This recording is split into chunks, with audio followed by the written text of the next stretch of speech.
Ambassador Zekthul of the Vorthon Empire stared at the smoking ruins of what had been the galaxy's most advanced quantum decryption facility just hours before. The acrid smell of melted circuits and the distant wail of emergency sirens filled the air around the crater that had once housed the pride of Vorthon intelligence. "Sir," his aide, Morinth, approached with trembling tentacles. "The preliminary damage report suggests the explosion originated from Sector 7, the human encryption wing." Zekthul's 6 eyes narrowed. Of course it had. Everything involving humans seemed to end in spectacular disaster, usually involving explosions, and somehow always making them look like the victims while everyone else scrambled to apologize. 3 months earlier, the Galactic Council had authorized Operation Silent Key, a joint intelligence effort to finally crack the notorious human encryption protocols that had stymied every major power in the galaxy.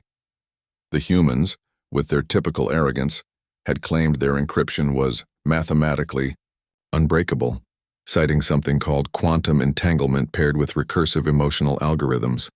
The Vorthons had scoffed. The Zalari had dismissed it as primitive mammalian posturing.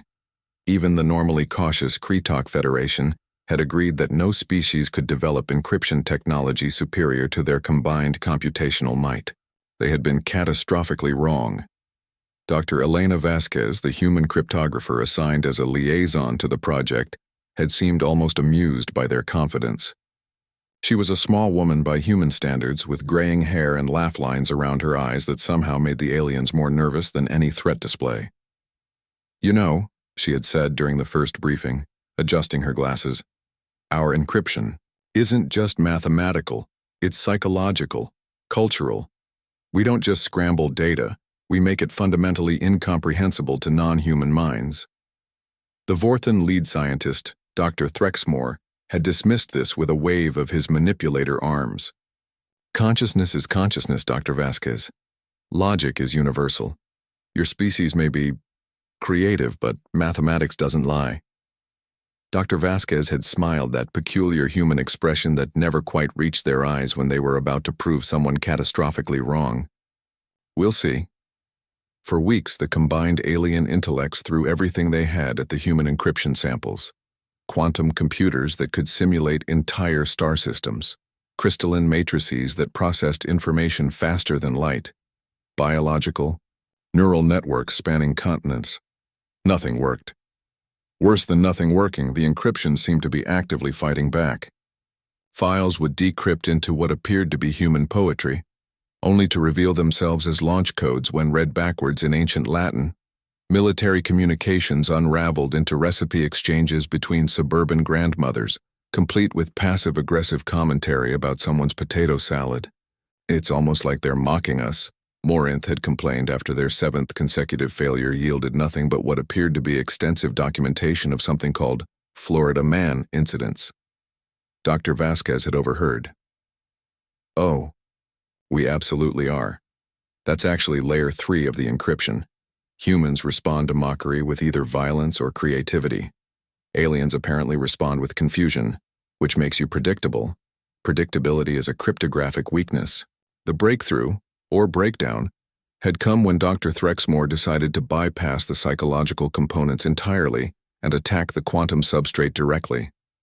He had assembled the most powerful decryption array in galactic history, channeling the processing power of 17 different species' most advanced AIs into a focused assault on a single encrypted file.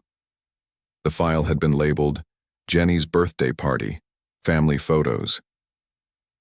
At exactly 1542 station time, the quantum array had successfully cracked the first layer of encryption, then the second. By the time they realized what was happening, they had penetrated 7 layers deep and triggered what Dr. Vasquez later described as the most human response possible to having your privacy violated. The encrypted file hadn't contained birthday photos. It had contained the entire deployment grid for humanity's sleeping giant defense network, a system so paranoid and over-engineered that it made human internet comment sections look reasonable by comparison. Worse, it had contained not just the deployment grid, but the activation protocols, response matrices, and what appeared to be detailed psychological profiles of every major galactic leader. The system had interpreted the decryption attempt as an act of war. Within nanoseconds, automated human defense platforms had gone from dormant monitoring stations to active threat assessment mode.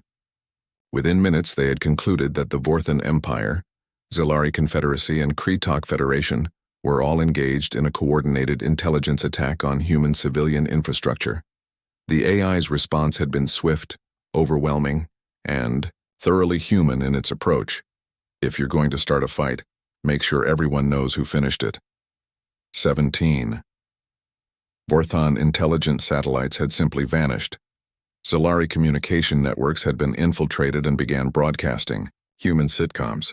The Kretok Federation's proudest military academy found its entire curriculum replaced with human history lessons, focusing heavily on what happened to previous galactic powers that had underestimated Earth. The explosions had started shortly thereafter. Now, as Zekthul surveyed the wreckage of their facility, he couldn't help but notice that Dr. Vasquez seemed remarkably calm for someone whose encryption had just triggered a three-way interstellar incident. "Dr. Vasquez," he said carefully, "your people's defense systems seem to have overreacted." She looked up from her tablet, where she appeared to be filing some sort of insurance claim. "Oh, this isn't an overreaction. This is actually our systems being polite. They sent warning shots first." "Warning shots?" Zekthul's voice reached frequencies that made nearby glass vibrate. "You call destroying our primary intelligence installation a warning shot? Well, you're all still alive, aren't you?" Dr. Vasquez smiled that terrifying human smile again. "Look, Ambassador, here's the thing about human encryption. It's not just about keeping secrets. It's about making sure that anyone who tries to steal those secrets understands exactly why that was a bad idea." She gestured to the smoking crater. "Consider this a learning experience.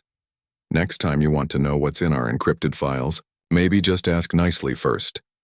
We might surprise you with how reasonable we can be." As emergency crews continued their work around them, Zekthul realized that once again, humanity had managed to be the victim, the victor, and the voice of reason in a crisis they had arguably created. The worst part was that it somehow made perfect sense. The galaxy would spend months apologizing to humanity for violating their privacy, while simultaneously implementing new protocols to ensure human encryption remained respectfully untouched.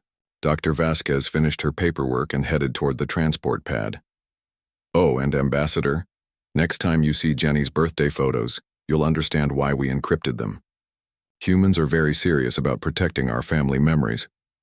She paused at the threshold, looking back with that insufferable human grin. The photos were really cute, though. Jenny's turning 7, and she insisted on a dinosaur theme. Very wholesome stuff. As her transport lifted off, Zekthul stared at the ruins of the most advanced decryption facility in galactic history, destroyed in defense of a 7-year-old's birthday party photos, and finally understood why the rest of the galaxy preferred to keep humans as allies rather than enemies. Some mysteries, he decided, were better left unsolved.